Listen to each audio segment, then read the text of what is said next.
everyone, welcome back to my channel. I hope you're doing well. Today I'm going to be reading this kind of fantasy mystery hybrid that is based off of a lot of kind of classic texts, and then I'm going to be reading the text that it was inspired by and doing a little bit of a comparison. So let's get into it. So the big fantasy mystery hybrid is The Strange Case of the Alchemist's Daughter by Theodora Goss, which I gave like 4.75 5 stars. I really enjoyed this. So this book follows Mary Jekyll, who is Dr. Jekyll's daughter, and her parents have died, so she's kind of unraveling the mystery of his life with Dr. Hyde and like what's going on there. And as she does, she kind of collects this band of misfits, and then she's also helped by Sherlock Holmes and Dr. Watson, which I was not expecting at all, so that was a fun little like cameo. But yeah, so she picks up Catherine Moreau, Beatrice Rappaccini, and Justine Frankenstein. So kind of a lot of different like gothic horror kind of characters that have been reimagined into this story. And I absolutely love this book. It was so much fun. It was a tad YA for me, but honestly the story was so interesting. I really didn't mind it. There was so much going on in the best way possible. We had, this found family element, everyone kind of collecting, banding together after being abandoned, like after all the horrible stories that these women have gone through. And then being helped by Sherlock Holmes and Watson, who I thought were very like canonically accurate, which was a lot of fun. But yeah, it was so much fun. I love the setting as well, obviously, because it's like Victorian England. I'm always going to love that. But yeah, they're basically, working out what's going on with these science experiments and like how her dad was Dr. Jekyll and Mr. Hyde, and starts unraveling that. But it was just so much fun. I would highly recommend this to like everybody. It was really interesting. Such a unique twist. And I really felt like, especially after reading the like other texts, which I'll get into, the characters were so well done and so accurate, but then they also took on a real life of their own. So I really like that. So the first of these books that I read was Dr. Jekyll and Mr. Hyde by Robert Louis Stevenson, and I gave this 5 stars. This had been on my TBR already, and oh my god, I just loved it. It is hilarious, which I was not expecting at all, but the tone of it was just so much fun. So if you don't know, we're following Dr. Jekyll, who has like developed this drug that can kind of separate like the good and the evil, but it ends up being that like Dr. Jekyll is really good, and then he has this other side of him, Dr. Hyde, who is evil and keeps popping up and doing evil stuff. But it's just so fun. Like Dr. Jekyll is like trying to spy on Dr. Hyde and all this, or Mr. Hyde and all that. And it was just so much fun. I loved it. It was so funny and witty, and also obviously like dark and a little bit spooky. I love this book. I think I will definitely reread it. I really enjoyed it, and I loved obviously the commentary between like good and evil and kind of the balance there. It was obviously really well done. And I think that, so Mary, who is Dr. Jekyll's daughter in Alchemist's Daughter, and then we have Mr. Hyde's daughter Diana in that story. I think they're both portrayed very well. It's kind of very in keeping with the characters. Mary is a little bit more like uptight, I would say, but she has still the same funny kind of witty humor. And then I think they made Diana really a likable version of Mr. Hyde. Like we kind of get really kind of naughty and like she's very rebellious, but you still obviously she's not evil. So I think it was really well done, and I loved that this was part of that story. The next one I read was The Island of Dr. Moreau by H.G. Wells.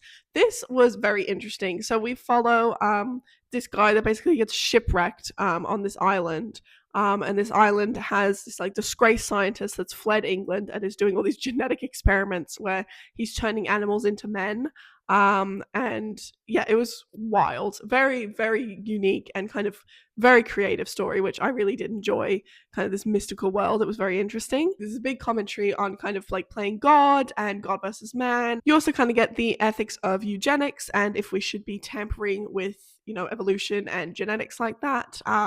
This was, it was like absolutely unhinged book, honestly, but everyone kind of gets what they're like, gets their due, which is really nice. I'm really glad that this character was added to The Alchemist's Daughter. Catherine was a very fun kind of character and kind of had the same unhinged characteristics of the main characters, which was a lot of fun. She is like one of the hybrids, basically. She's not related to Dr. Moreau or anything, but it was a lot of fun. A really fun nod. Her character was really well done in that. And yeah, I really like this book. I think out of all the books I would recommend would be Dr. Jekyll and Mr. Hyde and this one. They were both just so interesting and such like fantastical stories that still had really strong like messages and like themes that you could kind of, it didn't feel shoved in your face, but it was like, it was very clear and you can kind of connect a lot back to it, which I really liked. It'd be an English teacher's dream. Probably why they're taught, that makes sense. Oh, and I gave this 4 stars. The next book I read was Rappaccini's Daughter by Nathaniel Hawthorne, and I gave this 4 stars. I really enjoyed this one as well. It was kind of short, but basically we follow this scientist who is experimenting with poisonous plants, and his daughter, he has basically like immunized her to them. So he's exposed them to her all her life. So she's able to go and tend to the garden, but she ends up being poisonous to anyone around her. And so her next door neighbor sees her and falls in love with her, and it gets a bit obsessed with her and ends up, trying to get after her. And obviously that's not going to work because she's poisonous. And trying to kind of open her eyes to the outside world. So it was a really interesting story. Obviously, kind of similar themes to some of the other ones about like the ethics of experimentation, like that, and then also kind of love and obsession, and a little bit like Romeo and Juliet, kind of like a tragic, like the lengths that people go to. Also really, really, really well introduced in The Alchemist's Daughter. The character Beatrice in The Alchemist's Daughter is quite shy. Like she's very self-conscious, very embarrassed about her, poisoning people. Rightly so, honestly. But I think the author, like Theodora Goss, did such a good job of really capturing the essence of these characters and when she brought them into the story. And I was really, really impressed. Every single character that she introduced, but this one especially, she did really, really well.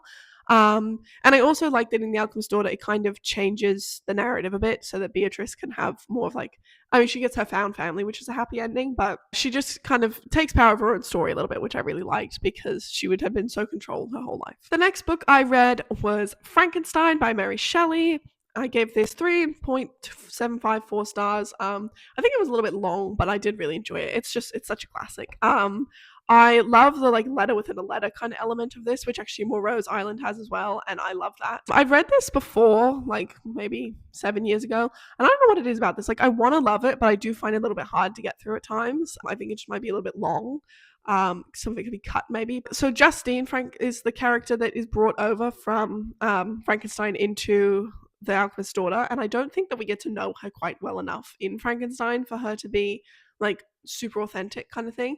Like it didn't feel very in keeping with the kind of vibe of Frankenstein, I would say, like who she is. There's definitely like some similar elements, but I just after seeing like Rappaccini's Daughter, like that is really, really well done, and like Dr. Jekyll's Daughter, really well done. So this one just felt a little bit flatter for me, but like it wasn't a bad thing in any way. Justine's still a great character in The Alchemist's Daughter. I just, it wasn't as accurate as some of the other ones, but I did love this. It's always really great. If you haven't read Frankenstein, you absolutely need to, because it is a classic and a masterpiece for a reason. And then Sherlock Holmes and Watson make an appearance in this again, which I cannot express to you how excited I was when I was reading, and I was like, oh my god, it's Dr. Watson and Sherlock Holmes.